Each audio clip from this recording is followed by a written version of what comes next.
a timeline of the E's and their imminent downfall. This is a video that was put up by the elder Manat Akbar, puts up a lot of videos, or good videos. Subscribe and be edified. Matter of fact, they took down another page of his recently. Well, he put this up maybe a month ago. GMS South Carolina, 08. So you had a 02, 03, 04, 07. And they finally took down the 07, which was the last one he had up. But he put a commercial in there to subscribe to this channel, entitled Genesis 33, verses 3-5 does not acquit Esau from judgment. And this clown right here, this apologist for this so-called white man. And see, they say like vocab Malone, right? This is Desmond Ingram, right? This is this guy right here, this lost soul. Vocab Malone, should know him. Urban apologetics. Hashtag. Apologist means apologize, meaning you an apologist for someone or something. Which means you're a defender. You're in the defense of what you believe in. And this comes from what Paul said, I am for the defense. I'm merely paraphrasing. I am for the defense of the gospel. Now, when you click on that word, the word there is apologia, which means apologist. Which means you defend. Paul defended the gospel. So they think they have the gospel. I don't know how long I'm gonna go. I just got a call from brothers. If I may get another call, I may have to cut it short, do a part 2. But let's see what the spirit, because it's Saturday, so we going out. So I'm kind of moving here and there. So, let's just start from the beginning. Okay, so this is a 45-minute, 25-second video. I didn't even get a chance to watch the whole thing because I heard him speak and I said, oh boy. And I wasn't even going to do a video on it, but what I did was I put I made it easy for myself. I just put in a word starting with E. You figure out the rest of the spelling. And with an M. And I just went down the line just to see where this man would end up in. And like I said, there was almost 90 precepts that came up with that word, Edom, in it. So this individual, by the way, this individual is going to go into the scripture to justify that Edomites can make it, where vocab Malone says the Edomites are done away with. So why would you even discuss anything on Edom or the Edomites when all you guys, because you work with vocab, all you guys said that the Edomites are done away with. So why even talk about it? Why even talk about the people being delivered? You're trying to fit Esau in there. When I mean, this is the easiest subject to debunk. I mean, it's easy. So let's listen, and then I'm going to read some precepts. I'm going to see how far I'm going to go with this. I may do a part 2. Let's see where the spirit takes me.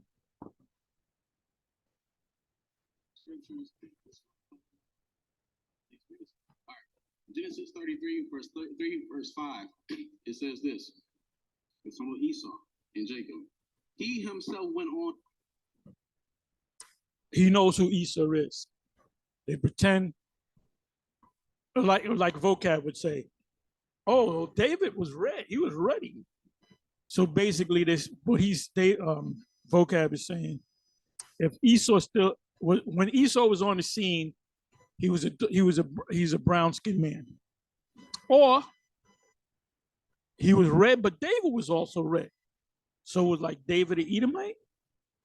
But like I said, why even bring this argument up to try to save somebody if they're done away with, if they're no more? Let's listen on. Before them, bowing himself to the ground 7 times until he came near to his brother. But Esau ran to meet him and embraced him and fell on his neck and kissed him, and they wept. And when Esau lifted up his eyes and saw the woman and children, he said, "Who are these with you?" Jacob said, "The children whom God has graciously given servants." See, what they want to tell you, you know what the camps want to tell you? They want to tell you that Esau and Jacob got cool. They'll say Esau, he always been the same. God hates Esau. They'll tell you. Okay, you said they don't tell the Israelites don't tell you that they got cool. Well, did they stay cool? That's the answer. That's a response to that. They got cool, but did they stay cool? We're gonna find out. And like I said, these dealing with these Christians is like, shooting ducks in a pond. Dealing with these Christians, so they're not even real Christians. They're not scholars. They're just emotional people that know a little something about the scriptures, because a lot of them went to a theological cemetery, and these theological cemeteries, or like I say cemetery, it's seminary. They don't teach prophecy. So if you ask vocab to go into Revelation 17 verse 5 or whatever, or Revelation 9 verse 12 or 13 or 14 or 15, he'll get lost. So because they don't teach you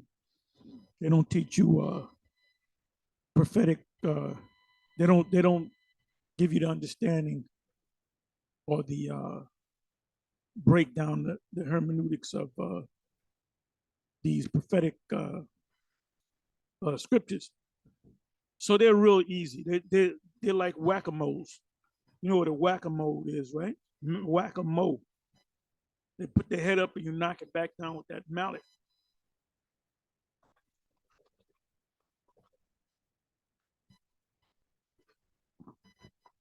They'll take it to Obadiah and all that type of stuff. But the Bible tells us. Yes, we will take it to Obadiah, because that's ultimately going to happen. You can't read the scriptures backwards. You can't start from Revelation and then go back and then go backwards.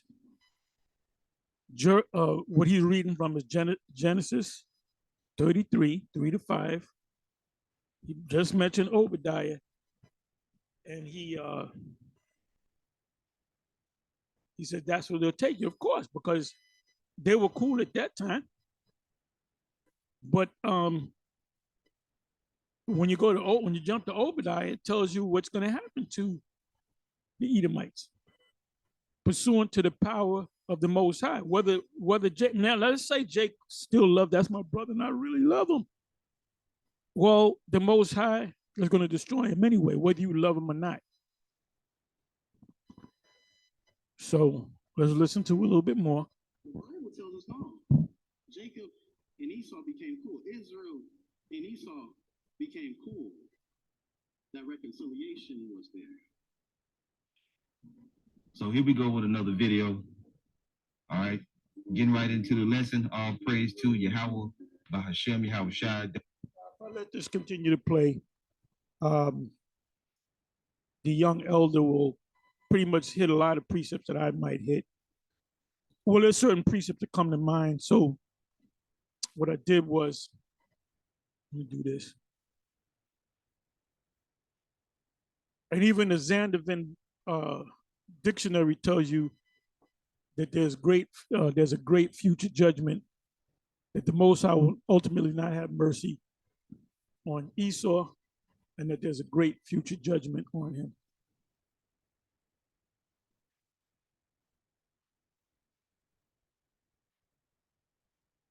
So I went to the blue letter and I just typed in the word Edom. Edom is mentioned in the scriptures. Let me see if it's, and this is not even, well, mostly you're going to find it from Genesis to Malachi 1. So it's 87 times and 82 verses in the King James Version. And I'm not going to read all these precepts here, but I'll just go to the ones that I checked off. And we'll try to go pretty quick. I'm not going to make this a long lesson. Numbers 20, verse 14, and Moses sent messengers from Kadesh. Let's see how cool the Edomites were with us. This is after coming out of Egypt and in the wilderness for 40 years. It says that Moses sent messengers from Kadesh unto the king of Edom, because they already established themselves being the king. Thus saith thy brother Israel, thou knowest all the travail that have befallen us. And that travail is, we were in Egypt 40 years prior to this. And in that 40-year period, we were in the, people were saying, well, they're gone. The Lord destroyed them. Just like vocab says the Edomites are done away with. Back then they were saying, oh, there's no more Israelites. The Lord took them out and he destroyed them. So it says, we're going to jump down to the 18th verse, new chapter, Numbers 20. And Edom said unto him, thou shalt not pass by me or by my land, which this is the king talking to the messenger that Moses sent to the king of Edom, lest I come against thee with the sword. And that means with swords. I'm going to bring my army against you. So he said they were cool. There was a form of reconciliation. Well, were they cool now? So it goes on to say in the 20th verse, and he said, thou shalt not go through. And Edom came out, the Edomites came out against them with much people, other Edomites, and with a strong hand. What does it mean by a strong hand? A military force. They had swords, they had weapons. Thus Edom refused to give Israel passage. He said, can we pass by your land? And they said no. Even Moses even said that if we take any water from the wells, we will pay you for it. We'll pay toll. He said, nah, hell no. So that whole Esau, Esau meeting Jacob and all that, and my brother Numsi is out the window with this right here. It says, that thus Edom refused to give Israel passage through his border, wherefore Israel turned away from him. Now we're going to jump down to 24. This is the prophecy of Balaam that was given to Balak, the king of Moab. And now when you read that story, Moab wanted Israel cursed because when they came out, and like I said, scholars argue whether it was 6 million people, 1 million people, more than 6 million people. But it was a lot of people. And it had to be in the middle. Scholars will say it had to be at least 8 million. So when they saw those people coming, those other nations got shook. Remember. Now, it's not in the scriptures, or could be. I don't remember, but it was referenced that they will say that we were destroyed. They said everybody got that precept, they can put it up. I'm not going to look for it. So it actually was said that the Israelites are done away with. Then all of a sudden, 40 years later, the Israelites pop up. And the people remember them. Edom remembered them. Moab, the king of Moab, remembered them. That's why he said, curse me this day, Israel, and I will pay you handsomely for it. It says, Edom shall be a possession ultimately, because what did Balaam see? He saw the future prophecy. He saw what John saw. He saw what Daniel saw. He saw what Jeremiah saw. He saw what Isaiah saw. He saw what the other prophets saw, dealing with this destruction, this coming destruction. So Edom is still here. The Edomites are still here. And Edom shall be a possession. Seir also shall be a possession, because we're going to take that land. So what's going to happen to those Edomites? We're going to spread them among Israelites. Like Jake, when they came over here, they didn't have a state that they went to. No, they were living in the slave quarters that Esau put them in. And there's a movie coming out with Will Smith called Emancipation. So I'm thinking about getting Apple TV, because you can watch on Apple TV, or you can go to the theaters. I'm not going to the theaters no more. I'm not into the theaters no more. So I haven't been in a theater in so long. I don't want to go in a dark place with a bunch of demons in it, into a dark box with a bunch of demons I don't know, to watch a movie. You don't know what's going to happen up in there. So I'll attempt to maybe get one of the brothers. Them brothers were in the Fire Sticks and Apple TV and all that. So I may get it, and I don't know when it's coming out, sometime in December. So if it's up, I don't know, we might get together and just have a watch party, and then have a discussion on it. And it's supposed to be based upon, when you go to them slave pictures, you know, that guy that got his back looked like his back looked like a road map. And that's an actual picture. And that's based on that guy. I believe he's supposed to be like a Benjaminite. And he just wouldn't bow down to Esau. And they kept whipping his ass. And they show that actual picture where he shows his back. So, you know, hey, another slave movie. You know us, we love slave movies, man. Because it gives us an excuse to be mad at Esau. And plus you got Will Smith, which he's a great actor. He just won an Oscar. You got to be a bad dude. You can slap the shit out of somebody, and then half an hour later, you get the Oscar. You's a bad dude. Anyway, Numbers 24 and 18. I'm having a little fun. And Edom shall be a possession. Seir also shall be a possession for his enemies, and Israel shall do valiantly, heroically.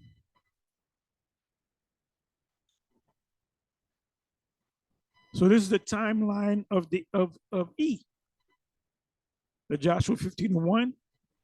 This then was the lot of the tribe of the children of Judah. This is the lot of the tribe of the tribe of the sons of Judah by their family, even to the border of Edom.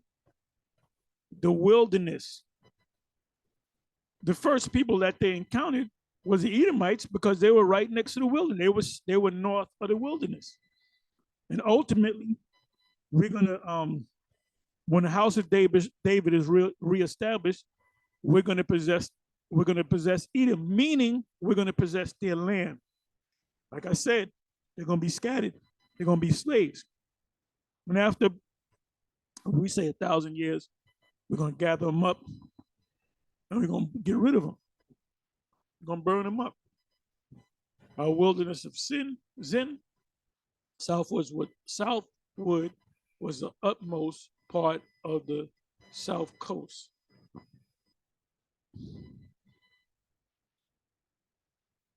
Joshua 15, verse 21. And the utmost cities of the tribe of the sons of Judah, or Yahweh, toward the coast of Edom, southward, were Kibzil and Edar and Jagur. Judges 11:17. Then Israel sent messengers into the king Edom, into the king of Edom, saying, let me, I pray thee, pass through thy land. But the king of Edom, so we're going back to Numbers, reflecting back on Numbers, would not hearken thereto, and in like manner they sent unto the king of Moab, but he would not consent, and Israel abode in Kadesh. So they tried to go through Edom. They said, nah, you ain't coming through this way.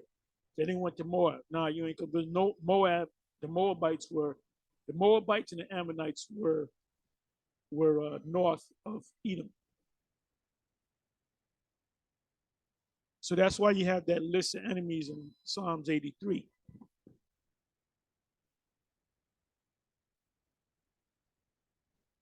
So we're going to jump down to Second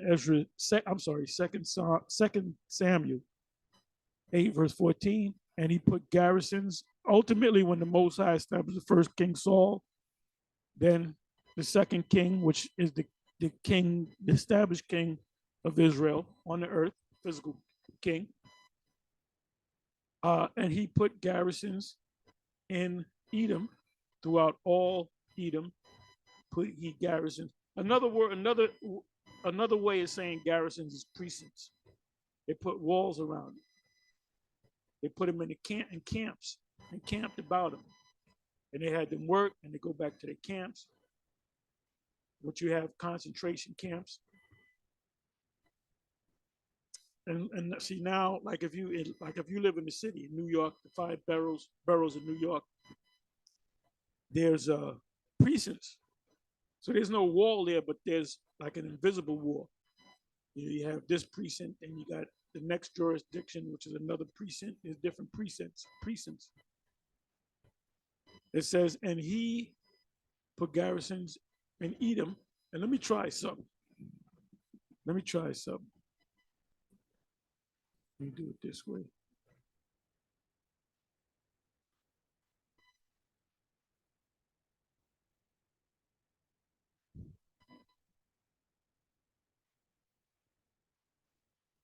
Let me try garrison.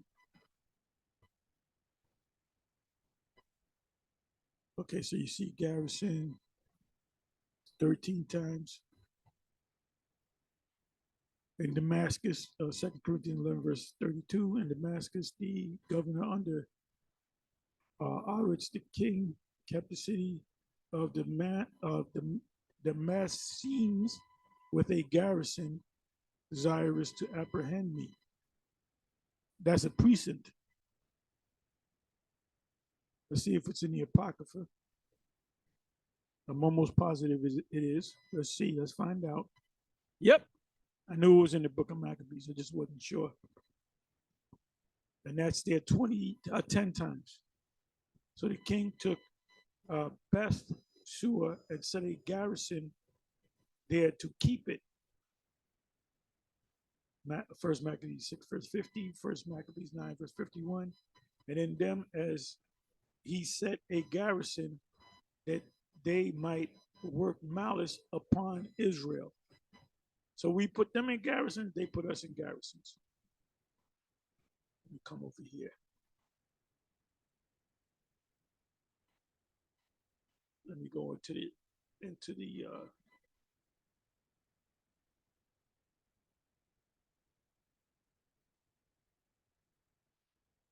definition of the word garrison.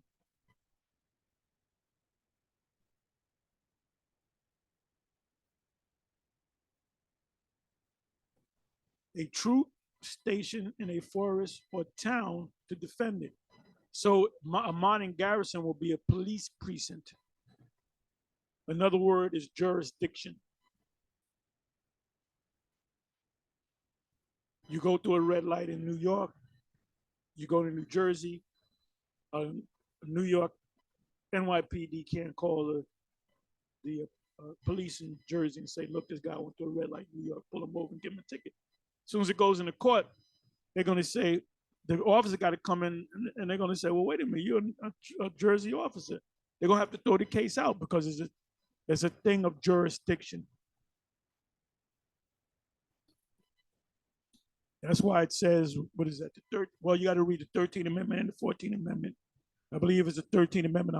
Not going to go to it, but it speaks about if you are subject to the jurisdiction of the U.S. federal government and the state that you reside in, because all states are federal states. All state jurisdiction, they work out of D.C. So they really don't have any physical jurisdiction. The way to get jurisdiction over you is by adhesion contract, which they call an application. It's really a contract. So now we know what the word and I bet you read this and tell you what's a garrison. I don't know. I don't know. Is that the devil? Is that another name for a demon? Because they don't know. You're going to find out that every run-of-the-mill Christian, they don't know the scriptures. They don't know the history. They don't know the prophecies. All they know is they'll go to the thing, the reverend will quote some, the preacher will quote some scriptures, and they'll do a praise break, and they'll play music. They don't understand the scriptures. That's why they had to get this clown, Vocab Malone, that went to a theological cemetery to learn this, and he still can't deal with us, man. He's weak. That man's weak sauce. And he's learning how to be a better defender of that bullshit by following and learning our tactics.